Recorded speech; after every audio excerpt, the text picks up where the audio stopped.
Hey guys, welcome to TutorialGuru. Today we'll be learning how to view liked posts on threads, and now let's dive right in. Now to view your liked posts on thread, first open up your threads app on your phone, as I have already opened it. And after opening your threads app, guys, on this interface at the bottom right corner of the screen you can see a person or profile icon available for us. Tap on the person or the profile icon at the bottom right corner of the screen and you'll land on this interface, which is the profile section of your threads account.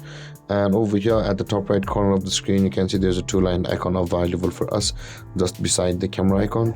Tap on the two-lined icon at the top right corner of the screen and you'll land over here where you can see the third option that says liked.